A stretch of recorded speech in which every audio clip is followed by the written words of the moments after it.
আজি গণৰাজ্য দিৱস সমগ্ৰ ভাৰতবৰ্ষতে পালন কৰি আছে ৭৪ সংখ্যক গণৰাজ্য দিৱস। সমান্তৰালকৈ গণৰাজ্য দিৱস উদযাপন নগাঁও জিলা চামগুৰি সমষ্টিৰ ২ নং বাথিয়াকালি হুছানিয়া ইছলামিক মাদ্ৰাছাত উলহ মালহেৰে উদযাপন কৰা হয় ৭৪ সংখ্যক গণৰাজ্য দিৱস। মাদ্ৰাছাৰ ছাত্ৰসকলে দেশভক্তিমূলক গীত পৰিৱেশন কৰি স্বাধীনতা দিৱসৰ লগত সংগতি ৰাখি বিভিন্ন দেশপ্ৰেমমূলক কাৰ্যক্ৰমিকাৰে দেশভক্তি জগাই তোলে।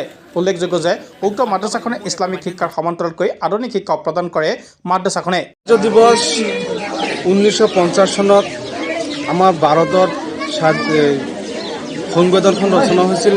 ইয়াৰ উপলক্ষে প্ৰতি বছৰে আমাৰ গণৰাজ্য দিৱস পালন কৰা হয় আৰু আমি এই ব্যক্তিগত অনুষ্ঠানত আমাৰ এটা ধৰ্মীয় অনুষ্ঠান 2011 চনত প্ৰতিষ্ঠিত হৈছিল আৰু ইয়াৰ পিছৰে পৰাই আমি আগতেও কৰিছিলোঁ, যিহেতুকে এই অনুষ্ঠান উপলক্ষে আমি 2011 চনৰ পিছৰ পৰা আমি গণৰাজ্য দিৱস, স্বাধীনতা দিৱস তেনেকুৱা দিৱস আমি পালন কৰি যাওঁ। যিহেতুকে আমাৰ ভাৰতখন 1947 চনত স্বাধীন হৈছিল। ইয়াৰ 47 চনত স্বাধীনতা সংগ্ৰামত যিসকল যোদ্ধা, বীৰ যোদ্ধা শ্বহীদ হৈছিল তেখেতৰ নাম আমি স্মৰণ কৰোঁ আৰু এই প্ৰতিষ্ঠানৰ উপলক্ষে আমি তেখেতৰ নামৰ আৰু যিসকলে শ্বহীদ হৈছিল তেখেতৰ শ্বহীদ দিৱস হিচাপে পালন কৰি তেখেতৰ একজন শ্বহীদক আমি দোৱা প্ৰাৰ্থনা কৰোঁ। আমাৰ এই অনুষ্ঠানৰ জৰিয়তে তেখেতক আমি স্মৰণ কৰোঁ, তেখেতক শ্ৰদ্ধা কৰোঁ।